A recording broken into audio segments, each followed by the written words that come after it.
Yes, it is.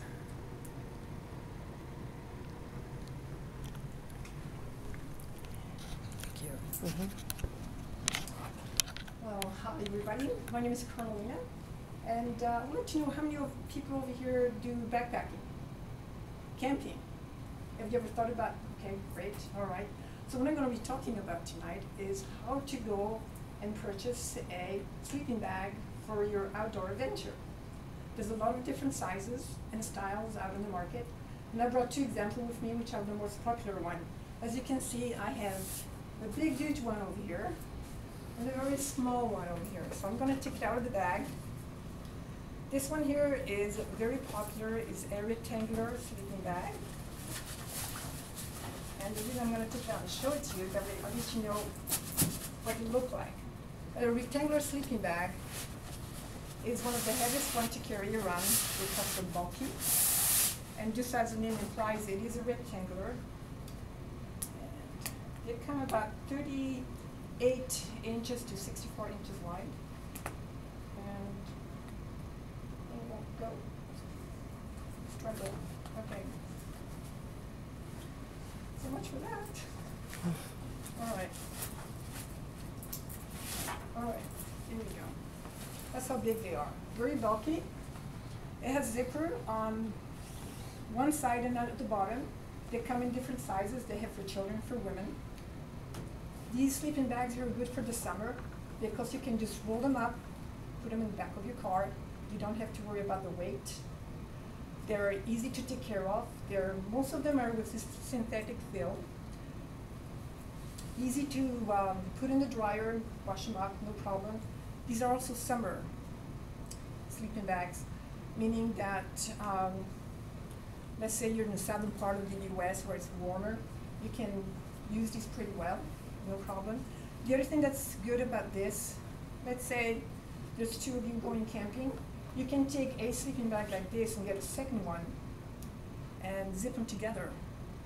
And you and your spouse can sleep in here pretty good. So these are really nice about that. The second one here is a sleeping bag also, but it's a mummy bag. And as you can tell, you see how compressed it is compared to this one. This one is about 1.5 pounds. These are great for when you go backpacking. My daughter uses this in the house when it's really cold at night because it will keep you warm.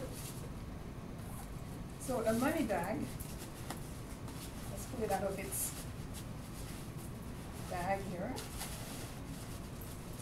As we struggle, it's not that bad really. And this is what it looks like. From the bottom up. It is smaller at the bottom and it's larger at the top. It has only one zipper, which is on the side.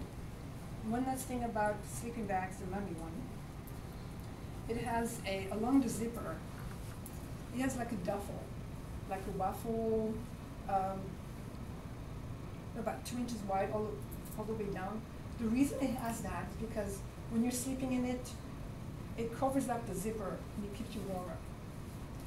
The other thing that's good about a money bag, it has a drawstring that goes around your face. So as you pull it out, it keeps all the heat inside and it makes it much more comfortable. Like I say, it was really lightweight. This one here is also for the synthetic, the insulation properties. This one would be considered like a spring, summer, and fall. It's a 3-season sleeping bag. It has, let's see. So these also come in the children's sizes and women's sizes. One thing about women's sizes is that the bottom part is a little bit more open, it's not as tapered. And what it is with the mummy bag, that the more constrictive it is, the less heat escapes. And it keeps it in. So like my daughter she's 5 feet tall, but yet her sleeping bag, her mummy sleeping bag is 6 feet in length. So you have all that extra heat just sitting there and escaping. You want to do that. So the difference between the insulation properties of these, I'll go with most of the rectangular bags are synthetic fill. you won't find many that have down because they're inexpensive. You can buy these Walmart anywhere for $40 up to $100. Like I said earlier, synthetic is really easy to take care of. The one bad thing about synthetic is it does not compress very well. Now I'll go back to the down here. The down is really nice. There's only one flaw with down. If you get it wet, you're minus a sleeping bag. You might as well not even have a sleeping bag. It's and then it takes a very long time to dry. But the pros about this, again, as you saw when I first brought it out, it compresses very small. And so those are ideal when you go backpacking because it doesn't take space. It's not, doesn't give you a lot of weight. They're easy to put in the back of your pack. The other thing about down, also, this one here, it says it's 750 fill power. When you go look for a sleeping bag, the higher the fill, the more warmth you get, the more expensive it gets. So 750 fill will equate to 1 ounce will expand to 750 cubic ounces. Now, when you go and buy a sleeping bag, let's say on the rectangular one, if you're hot, you can just undo the zipper and let cool air come in.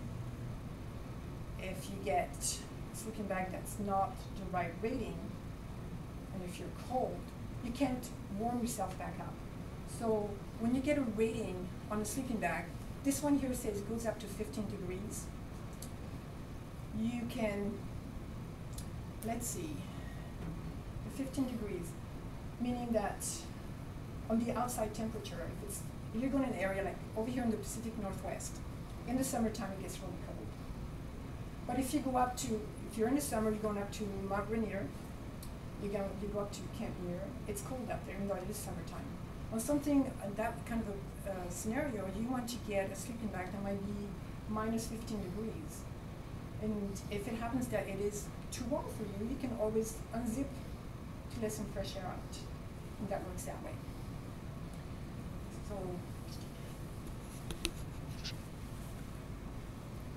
let's see. One other thing that's really important about the down sleeping bags, that once you're finished camping or backpacking or whatever you're doing, to make sure that when you come home to remove it out of the compression pack.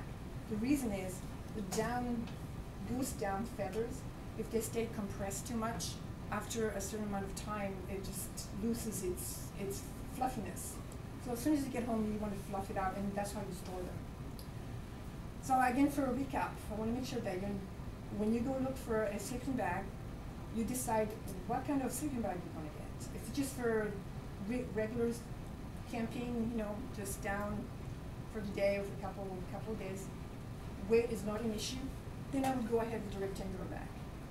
If you're planning to do a lot more camping, get a 3-season bag, or this will do well for probably a winter or a cold weather, then you want to look into a down sleeping bag because it's worth its weight in gold. They are making sleeping bag now where they have the fabric is coated with to make it a little bit more waterproof. That way, in case it's raining when you're setting up camp, at least it's not worthless. Another thing, to make any sleeping bag comfortable, you need to make sure that you have a pad underneath there between the ground and yourself. So I hope that you learned something here, and I would encourage you to go out and enjoy the beautiful country that we have here in the Pacific Northwest. I mean, we have a lot of trails, a lot of campgrounds, and there's no reason why you cannot enjoy this part of the world because it's green and beautiful. And thank you again for being here. Thank you so much.